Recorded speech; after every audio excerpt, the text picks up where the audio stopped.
بسم اللہ الرحمن الرحیم۔ السلام علیکم ورحمۃ اللہ وبرکاتہ۔ آج کا جو ہمارا موضوع ہے وہ ہے ایمان بالرسل، گویا انبیاء کرام پر ایمان لانا، رسولوں پر ایمان لانا۔ تو اس کی سب سے پہلے ہم تعریف دیکھتے ہیں، وہ کیا ہے؟ تعریف اس کی یوں ہے: ایمان بالرسل سے مراد حضرت آدم علیہ السلام سے لے کر حضور نبی اکرم صلی اللہ علیہ وسلم کی ذات اقدس تک تمام انبیاء رسل کی نبوت اور رسالت کو برحق ماننا، کیونکہ ہر نبی اور ہر رسول اپنی اپنی جگہ حق اور صداقت کا کامل اور اکمل نمونہ رہا ہے، اور اللہ رب العزت نے اس دنیا میں انسانیت کی ہدایت کے لیے، رہنمائی کے لیے کم و بیش 1.25 لاکھ انبیاء کرام کو مبعوث فرمایا، اور ان میں سے 313 رسول ہیں۔ اب ہم یہاں پر رسول اور نبی کے درمیان جو فرق ہے اس کو سمجھیں گے۔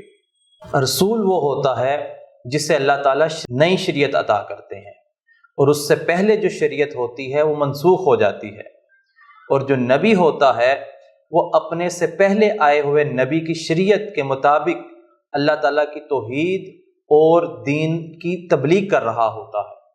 گویا وہ اپنی نئی شریعت تو نہیں لے کر آتا، مگر اپنے سے پہلے جو نبی ہوتا ہے اس کی شریعت کے مطابق چل رہا ہوتا ہے۔ اور جو رسول ہوتے ہیں وہ انبیاء کرام سے افضل ہوتے ہیں، ان کا درجہ انبیاء کرام سے بلند ہوتا ہے۔ پھر اسی طرح ایک ہی وقت کے اندر ایک سے زائد انبیاء کرام بھی اکٹھے اللہ تعالیٰ نے مبعوث فرمائے ہیں، جیسے کہ حضرت یعقوب علیہ السلام اور ان کے بیٹے حضرت یوسف علیہ السلام دونوں نبی ہیں۔ پھر ایک اور مثال ہمیں ملتی ہے حضرت موسیٰ علیہ السلام اور ان کے بھائی حضرت ہارون علیہ السلام، وہ بھی نبی تھے۔ پھر اسی طرح حضرت زکریا علیہ السلام اور ان کے بیٹے حضرت یحییٰ علیہ السلام، دونوں باپ بھی اور بیٹا بھی دونوں نبی ہیں، دونوں کو اللہ تعالیٰ نے نبوت عطا کی ہے۔ پھر حضرت ابراہیم علیہ السلام اور حضرت لوط علیہ السلام دونوں نبی ہیں، دونوں کو اللہ تعالیٰ نے سیم زمانے میں مبعوث فرمایا۔ جب فرشتے حضرت لوط علیہ السلام کی قوم پر عذاب نازل کرنے کے لیے آئے تو وہ اس سے پہلے حضرت ابراہیم علیہ السلام کی بارگاہ میں گئے تھے۔ تو گویا ایک ہی وقت کے اندر اللہ تعالیٰ نے مختلف قوموں کی طرف مختلف خطوں میں اپنے انبیاء کرام کو مبعوث فرمایا ہوتا تھا، تو لہٰذا تمام انبیاء کرام پر ایمان لانا لازم ہے۔ پھر اس کے بعد ہم ایمان بالرسل کا جو حکم شرعی ہے اس کو سمجھتے ہیں، وہ کیا ہے؟ حضرت آدم علیہ السلام سے لے کر حضور نبی اکرم صلی اللہ علیہ وسلم تک تمام انبیاء و رسل پر ایمان لانا لازم ہے۔ کسی ایک بھی نبی یا رسول کا انکار کفر ہے۔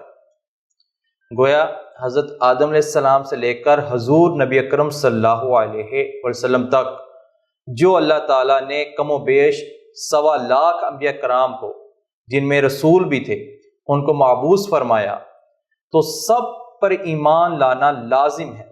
اور اگر انسان کسی ایک کا بھی انکار کرتا ہے گویا وہ کفر کر رہا ہے۔ اب ہم قرآن پاک کی آیات مبارکہ سے سمجھتے ہیں اس عقیدے کو۔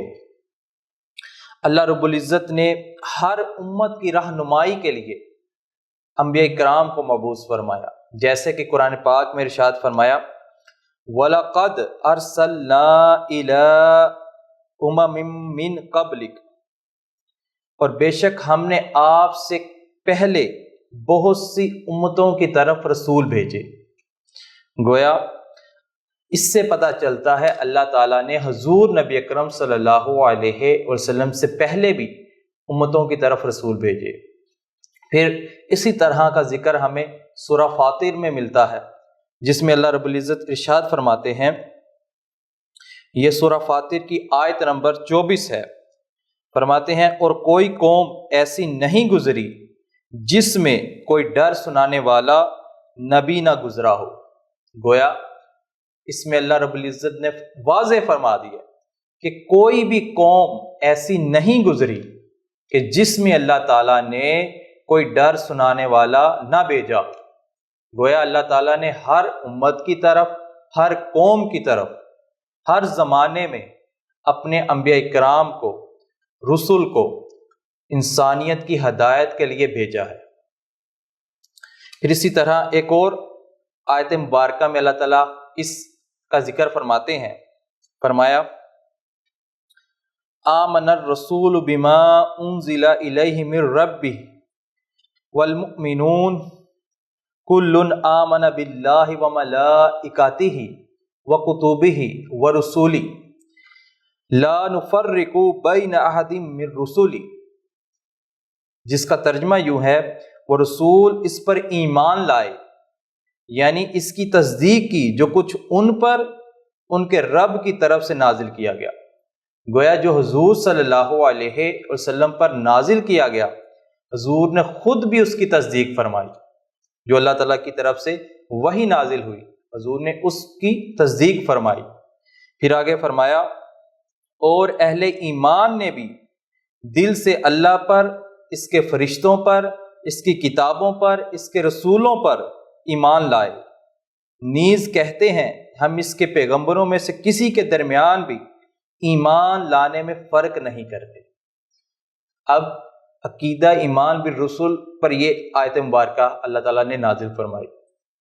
پھر اس کے بعد اللہ تعالیٰ نے جو انبیاء کرام بھیجے، بعض کو بعض پر فضیلتیں عطا کی، بعض کا مقام بعض سے بلند عطا کیا، جس کا ذکر اللہ رب العزت فرماتے ہیں۔ یہ بھی سورہ بقرہ کی آیت نمبر 253 ہے۔ فرمایا تلک الرسل فضلنا بعضهم على بعض منهم من کلم اللہ ورفع بعضهم درجات، یہ سب رسول جو ہم نے مبعوث فرمائے، ہم نے ان میں سے بعض کو بعض پر فضیلت دی، ان میں سے کسی سے اللہ نے براہ راست کلام فرمایا اور کسی کو درجات میں سب پر فوقیت دی، یعنی حضور نبی اکرم صلی اللہ علیہ وسلم کو جملہ درجات میں سب پر بلندی عطا کی، یعنی حضور نبی اکرم صلی اللہ علیہ وسلم کو جملہ درجات میں سب پر بلندی عطا فرمائی۔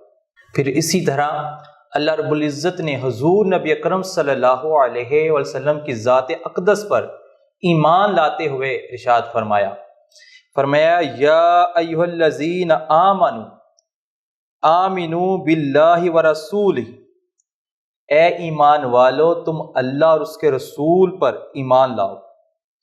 اب اس آیت مبارکہ میں اللہ تعالیٰ نے خود اپنے رسول صلی اللہ علیہ وسلم پر ایمان لانے کے حوالے سے حکم فرمایا ہے۔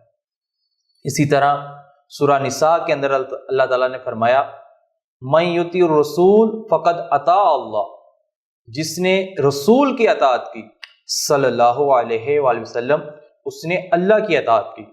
اب سورہ نساء کی آیت مبارکہ کے اندر اللہ تعالیٰ نے خود حضور نبی اکرم صلی اللہ علیہ وسلم پر ایمان لانے کا حکم فرمایا ہے۔ گویا کہ جو ایمان نہیں لائے گا وہ ایمان والا نہیں ہوگا، گویا وہ کفر کر رہا ہے جس نے حضور کا انکار کیا۔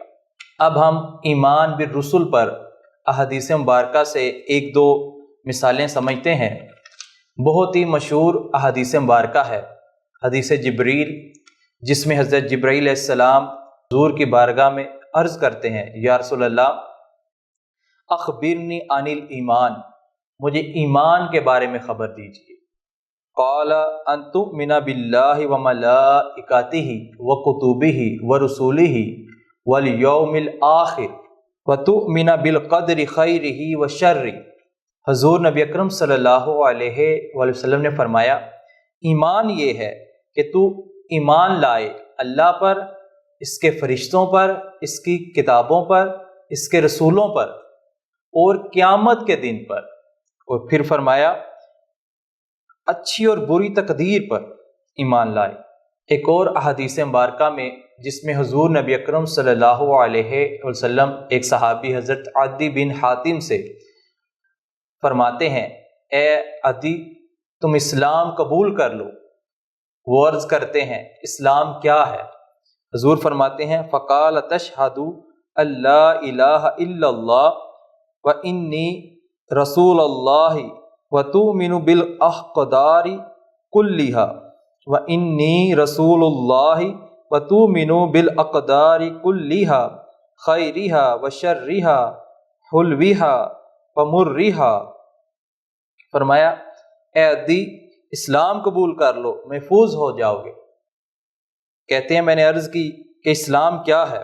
حضور نے فرمایا تم اس بات کی گواہی دو کہ اللہ کے سوا کوئی معبود نہیں اور میں اللہ کا رسول ہوں، کلیتاً تقدیر پر ایمان لاؤ، چاہے اچھی ہو، بری ہو، شیریں ہو یا تلخ ہو۔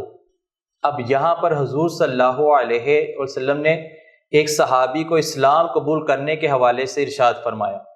ناظرین، جو ہم نے آیات اور احادیث مبارکہ کا ذکر کیا ہے ان کا خلاصہ یہ ہے کہ اللہ رب العزت نے تمام انسانیت کی رہنمائی کے لیے انبیاء کرام کو مبعوث فرمایا اور تمام انبیاء رسل پر بلا تفریق ایمان لانا لازم ہے، ان کا احترام کرنا لازم ہے، ان سے محبت کرنا لازم ہے، اور تمام انبیاء رسل ساری مخلوقات سے افضل اور اعلیٰ ہے۔ اس پر ایمان لانا ہمارے بنیادی عقائد میں سے ہے۔ والسلام۔